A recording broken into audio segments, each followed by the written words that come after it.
السلام عليكم البنات. ان شاء الله اليوم وصفه اسيويه كتجي رائعه بالدجاج والرز، بتتبيله متميزه، خفيفه للصيف وسهله كطيب في الفران بلا ما نشقيو راسنا مع الطياب ديال البوطه وهذا. فبقاو مع الوصفه. بالنسبه لهاد الوصفات هادو البنات راه كاينين بزاف عندي. الا عجباتكم قولوها لي في لي كومونتير وندوزو الوصفه ان شاء الله.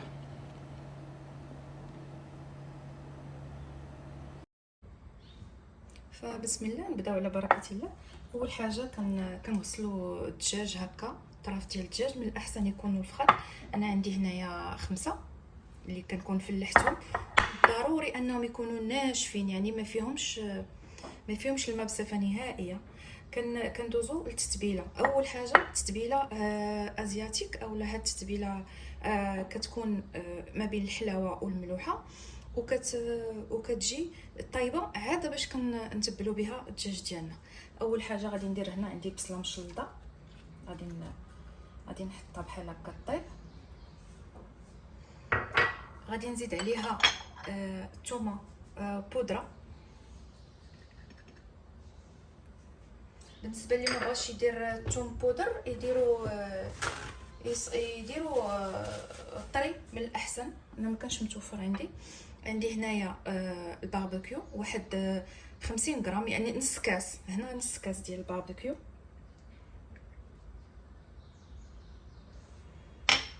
عندي هنا نص كاس ديال الكيتشوب.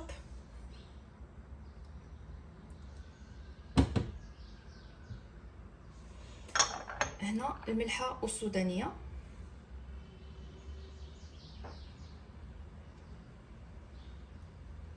كتجي حاره وحلوه شويه فوالا.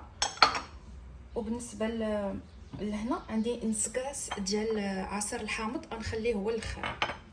بالنسبه لهاد لاصوص بغيت نهضر لكم عليها لحقاش هي غنزيدها.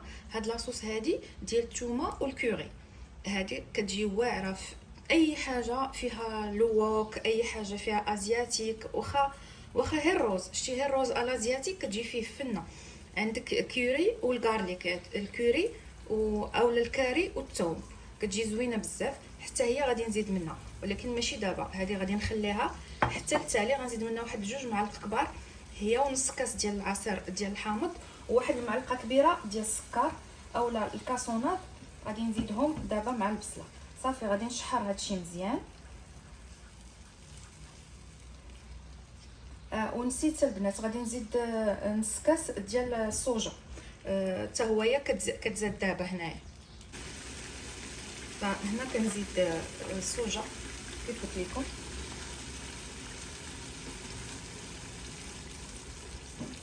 هاد الاكله البنات ما فيها لا ملحه باردون، ما فيها لا بزار لا حتى شي حاجه، فيها فقط السودانيه والملحه ولي صوص هما اللي تيعطيو هذاك لوغو ازياتيك. صافي كنحركوا هادشي كنخليوه يطيب مزيان. وكنزيدو هنا انا زدت معلقه كبيره ديال السكر الاشقر اولا لو سكرو. لما كانش هذا زيدوا معلقه كبيره ديال سنيده اولا ديال العسل.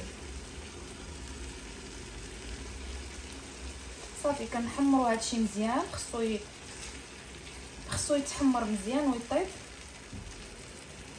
عاد باش كنديكلاصيوه بالحامض.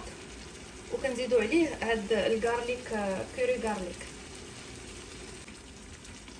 كيف كتشوفوا البنات هنا طبخات معنا مزيان هاد لاصوص. غادي نديكلاصيها بنص كاس ديال الحامض باش تبرد شي شويه. ما خصهاش تكبوها على الدجاج وهي سخونه، خصها تكون بارده لاصوص. صافي وكنزيد واحد معلقه حتى ل2 كبار من هاد لاصوص فوالا، تقريبا واحد 4 كاس.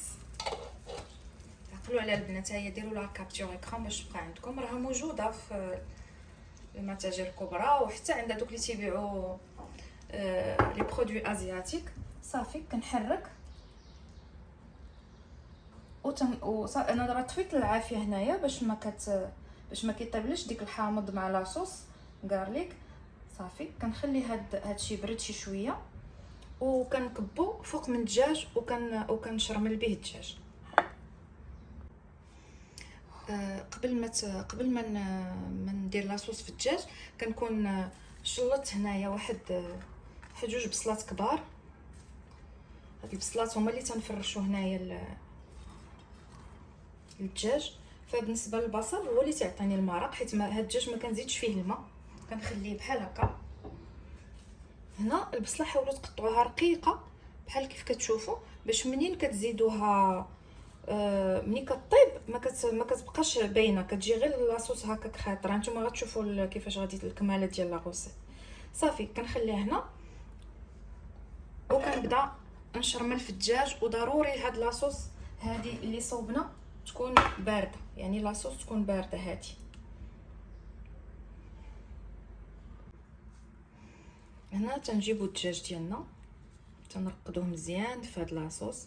من الاحسن لو كان تقدو زعما ترقدوهم بالليل احسن من انا دابا على وديت لا فيديو، يعني تنزرب على لاصوص ديالي بحال هكا. تنرقد فيها الدجاج مزيان وتنحطو على جنب. هاد لاصوص البنات راه كتجي زوينه، تقدروا ديروها حتى الحوت حتى اللحم الا بغيتو طيبوه الازياتيك. هاد لاصوص هادي كتجي رائعه بحال هكا. حتى كنكمل الفخاد ديال الدجاج.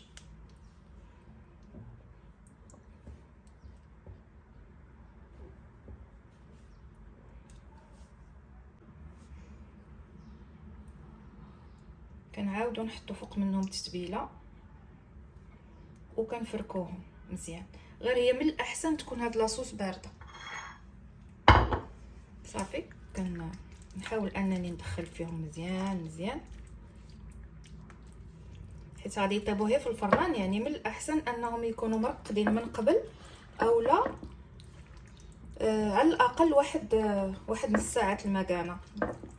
صافي انا غادي نخليهم بحال هكا واحد شويه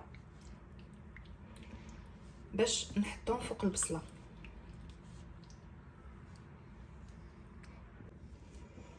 هنا تنجيبو الدجاج تنقادوه بحال هكا في هذا في البلا ديال الكراطان، اولا اي مهم شي بلا اللي كنت يدخل الفران وصافي بحال هكا. وتنجيبو لاصوص تنحطوها هكا فوق منه. بالنسبه لاصوص اللي كتبقى لينا فراه ما كتضيعش. غادي تشوفوني ان كل مره بالنسبه لهاد لاصوص البنات اللي كتبقى يمكننا نحتفظوا بها حتى 2 السيمانات في الثلاجه.